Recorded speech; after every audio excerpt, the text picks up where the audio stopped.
course, the chips aren't too good for navigating one of these things. At 94 years old, Phil Cosentino still makes his daily walk through the orchard he planted with his own hands.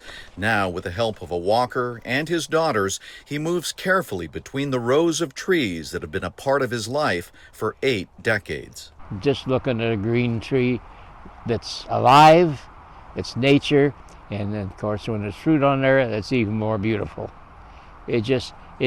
For me, it just doesn't get any better.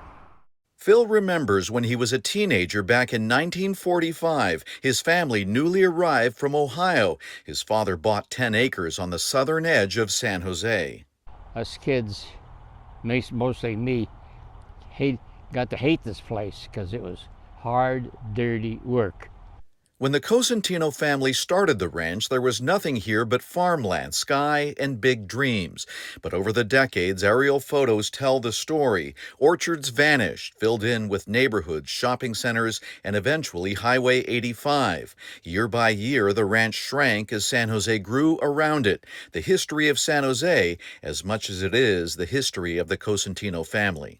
The finest soil, you might say, or environment, but soil for producing fruit trees. And what did we do with this gift? We covered it with asphalt.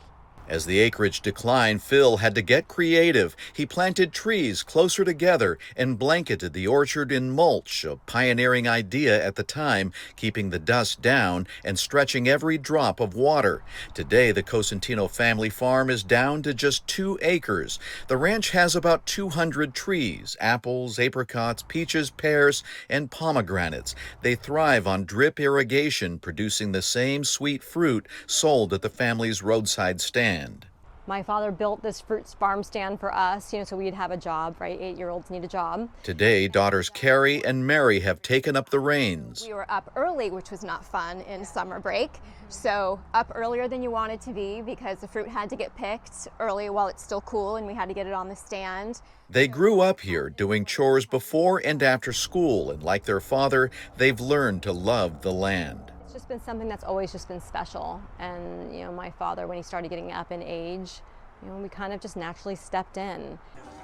They're bringing the ranch into the modern age, hosting pop-up days that invite local bakers and other boutique businesses to share in the Cosentino tradition. The crowds prove it's working. Cosentino Farms is a small business that honors family, community, and the earth. This year, the city honored the Cosentino family with an official commendation, celebrating their 80th anniversary and recognizing the ranch as San Jose's last working farm. And Phil hopes the family will keep it that way. I wish it would be here forever, that it'll never go away.